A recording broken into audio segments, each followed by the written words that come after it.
बहनों, ये लड़ाई भारत की दूसरे भाग आने की जगरू पर शोरन की लड़ाई वापस गौरा को साधी। साथियों, जिस जगह सांप को छोड़ दिए उसी जगह से लड़ाई को आगे बढ़ा रहा है। कृपया आप लोग शांति बना बैठेंगे। साथियों, मां दुर्गा को नाम पे सभी आदमी जयकार लगा देंगे। सभी आदमी मां दुर्गा को नाम पर हाथ उठाकर ताली लगा दीजिए। आइए हाथ। दुर्गा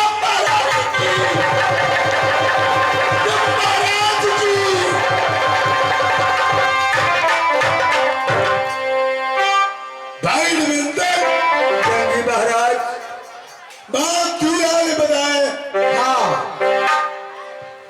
जब सोनी धारा गंगा घाट पे एक धर्म घाट है, अच्छा एक पाप घाट है। प्रत्येक पूर्णिमा को तुम्हें पान गौरा धर्म घाट पे स्नान करता है और उगल दीनानाथ से आंचल उठाता है, अल्लाह उदल की राह जोता है। क्योंकि पार प्राप्त समय बीत गया, उदल को पिता का प्रगट में झूल गया। पिता ये काला उदला चेकीपन के भार, वो चेकीपन के उदला सोहरी।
यहाँ से हम कैसे सोरी पहुंचेंगे, ये बताएंगे भैया।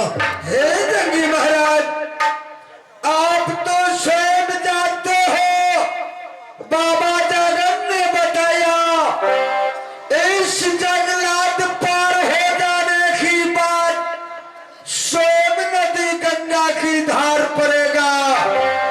उस गंगा धार पर जाकर धुनी रमाना और माँ गंगा और भतिया ही जो ना भक्ति करना, तब गंगा पार हो जाएंगे।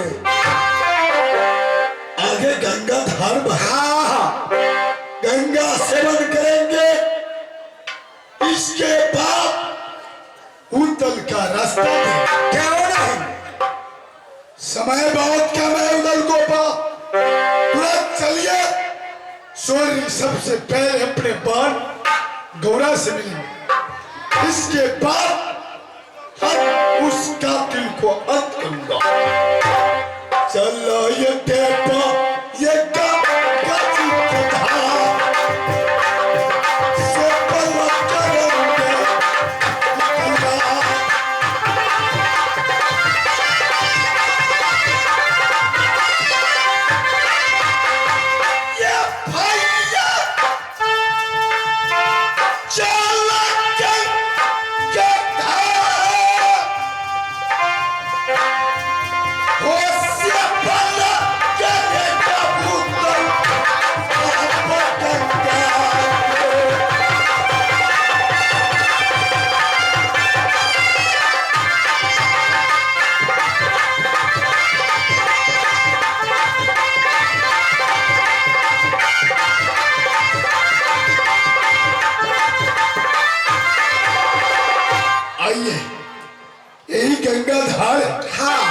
सेवन कर लेते, लाज जाने माँ गंगा कब रास्ता देगा।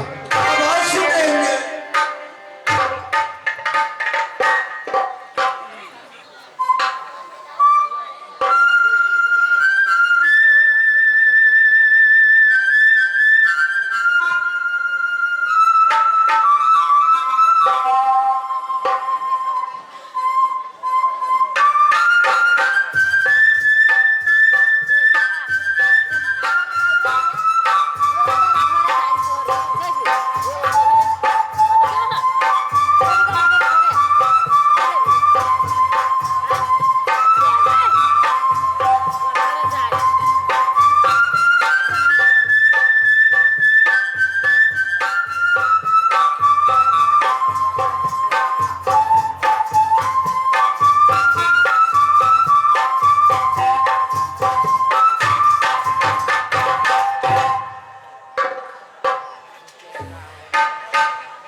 चेला पछारंदास लाज जाने गंगा कब उदल की रास्ता देगी।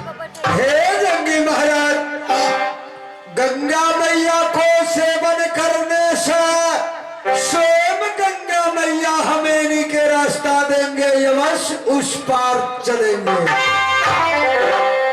लाज जाने कब तक उदल इस धार पे सेवन करते रहेंगे। उदलाय से पर साथी गंगा कारते, कैसे पला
मुझसे क्या कर गए हैं क्या बेटी गौरा तुम निज पूर्णिमा के पूर्णिमा धर्म के पर स्नान करना आरोग्य दीनानाथ को अचला उठाना जिंदगी बनाना लाउदला को तेरे आई बचाने आओ चाचिए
सिंह की। हमें बालाजी को ना तो दुनिया में जानते हैं परमात्मा, देवारा के नाइया भाई सोरारी में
श्रवण किया।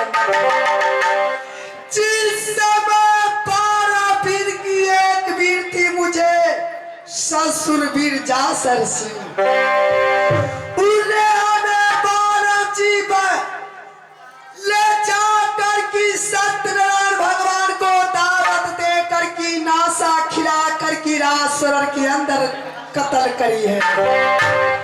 मरा